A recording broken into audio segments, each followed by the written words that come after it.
Hello everyone, this is the Exile here, and in this video I just thought I'd do a video on my favorite X-Men, Rogue.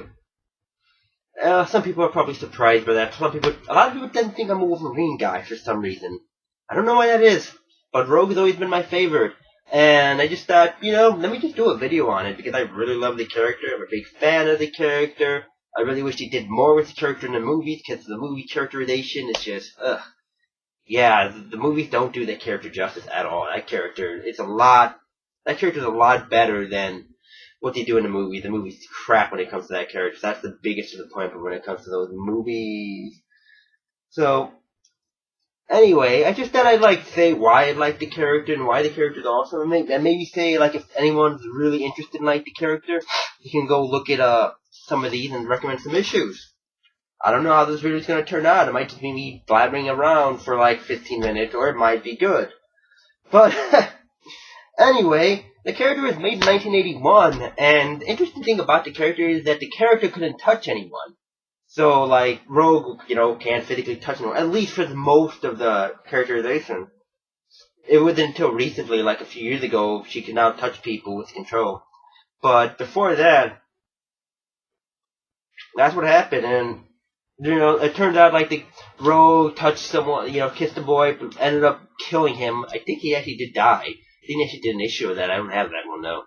But and then in the show she ended up running away, and she ended up running into Mystique. Mystique took her in, helped raise her, grow her, and then she became a Brotherhood of Evil Mutants. And went after Ms. Marvel, which did something horrible to her. She went after Dazzler. She fought against the X-Men occasionally. Not a whole lot. And then she went to the X-Men and finally joined, where she is a member to this day. And that's kind of the British version of Rogue. I mean, and it's just the reason I like the character is I guess I can relate to the character a lot. It's just really a really strong female character, a character that I can think can be vulnerable and show her femininity. If that's a word, her feminine side. There we go. It's a character that can show her feminine side, that can wear bikinis and can be vulnerable, but at the same time, a character that can be really strong. He can kick a shitload of ass. Excuse the language, but seriously, that's the way it can get. A character that can be vulnerable, because she can kick a load of ass. She can take out so many people, and she's done in so many issues. It's really rare that you see a really good female character that's like that can actually show compassion. I think Wonder Woman comes to mind as well, as a character that she's not brought onto Wonder Woman wasn't brought onto Earth to raise war or kick ass. She was brought to spread peace, and show compassion, and it's very similar to Rogue. You can see she's empathetic, but when she has to kick butt, she kicks butt. At the same time, she can be vulnerable. She can get her heart broken. She can be weak. She can be scared, and yet it just makes the character so much more compelling. In addition to that, it's just something about the character that I just always liked. I loved watching her in the animated series as well. But for me personally, I just found the character very relatable. Is that this is a character that couldn't touch anyone. And that's kind of like an analog, or, that's not the right word, but I guess kind of a little bit of a metaphor for the AIDS, because AIDS, when was starting to come out, with Saskia when its character came out, and it was kind of a little knock on that too. But it's just a character that can't touch anyone, but wants so badly to be close to you, but she can't really do that. And I can relate to that because I typically tend to keep people at an arm's length for some reason. Don't know why that is, really. Maybe because I'm insane, maybe because I don't trust people, but I tend to keep, so I can relate to that too. In addition to that, I can relate to the character not being able to control herself and all the emotions that she absorbs. Because one of the things her power, then when she absorbs someone's power, she absorbs their emotions. And there are issues where she's really unstable. She can't control herself. She can't control what she's thinking or doing. And it leads to a lot of back and forth, and just makes the character a lot more compelling. Like I said, vulnerable but strong. And I can relate to that because, like I said, I have bipolar disorder, and trust me, there are times where I was really unstable, just like the character. And that's why I can relate to that character a lot more, because it was just comforting for me to read about a character that's so powerful but yet so vulnerable, and having similar issues that I'm having. Like, why am I feeling really angry for no reason? Why do I feel sad? Why can't control myself? Why am I so unstable? What is wrong with me? And it was very similar to the way Rogue was going, where the characterization of Rogue was when I was reading the X-Men comics. You know, it was very similar.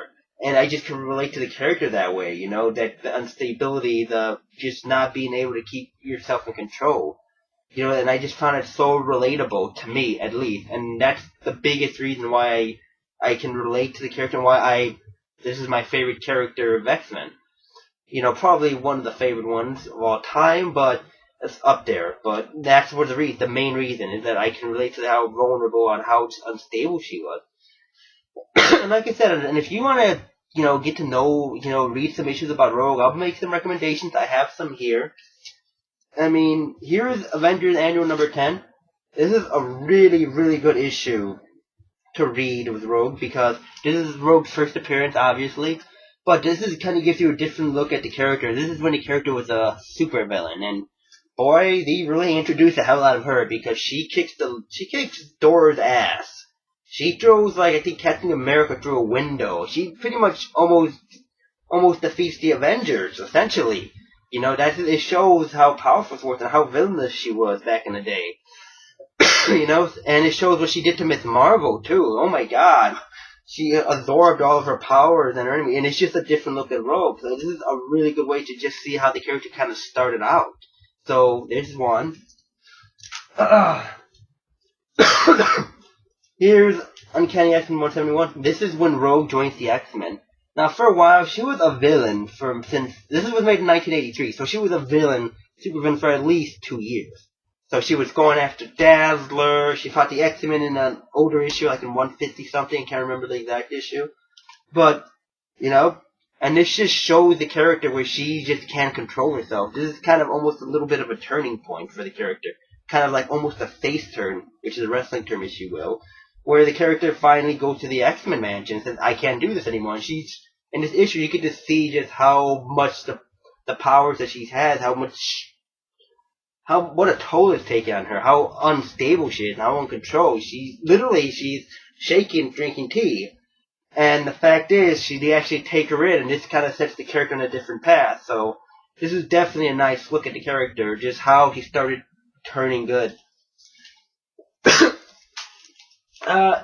Uncanny X-Men 173 is another one I would recommend.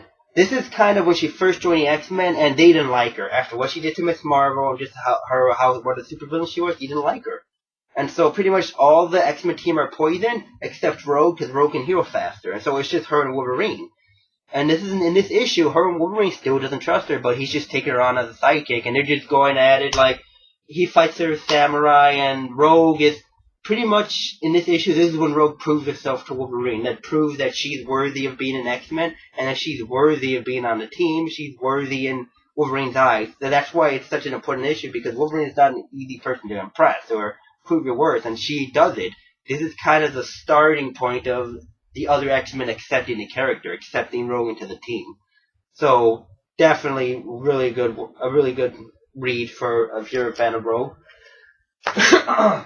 Also, Uncanny X-Men 182. And this issue is important because this is the issue where Rogue finally realizes what she did to Miss Marvel. This is kind of another one where beforehand she knew what she kind of did to Miss Marvel, but she didn't know to the full extent of how horrible it was what she did. And in this issue, this is what happens. The Miss Marvel personality takes over, and she doesn't realize it. And she finally comes to, and she's like, oh my god, I took away her memories, her personality. I essentially took away who Miss Marvel used to be. I took away her personality, her love, her memories, everything, all the emotions towards it. I essentially took away who this person was. It's almost like she took away Miss Marvel's soul, and she incorporated it into her. And this is when she kind of realizes that. And when she realizes that, it's just kind of like the light bulb goes off in Rogue's head. It's like, oh my god, I don't deserve mercy. I don't deserve even to live. I'm a horrible, horrible person. And this is the issue where she realizes that was really crappy what I did. Oh my god. And this is a really good read. So, 182. 247, And this is kind of an issue where you kind of see how far the characters come from the initial issue. This is where she proves that not only is she a member of the team, but she is a hero. Because in this issue, she essentially sacrifices herself to save the rest of the X-Men. So, another read just to see the character development. And then, of course, this issue. Uncanny X-Men 269.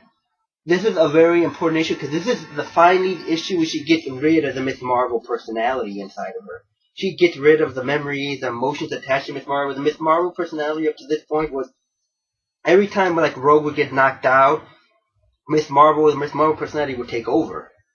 You know? So it was essentially like almost two people inhabiting the same body. Well, this is the issue where that finally gets settled, where they finally separate the two. The personality, and Rogue ends up being her own person for the first time in like her entire existence, you know. And this is just such a momentous occasion because it's like finally the character can decide for herself, and it can be her who's making the decision. She doesn't have to worry about another personality taking over. And those are the issues of Rogue. Like I said, it's a really good character. I mean, it's really rare that you get a character that's just has so much depth to it, you know. A character, like I said, it's a character that can be feminine, but at the same time can be strong. A character that doesn't just, I'm just gonna beat the living dead out of people, kick ass, take names, I don't care. But it's a character that actually shows compassion, that can be empathetic towards others, that can actually open herself up and be in a relationship and have her heart broken, but still, at the end of the day, still be strong. And I just really enjoy the character, and I hope you enjoyed this video, and bye-bye. Oh, what the hell was that noise? What the hell could it be at this hour?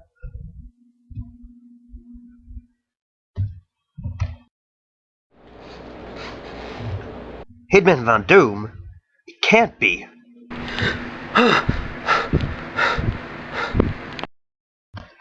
Thank God it was just a dream. I hope.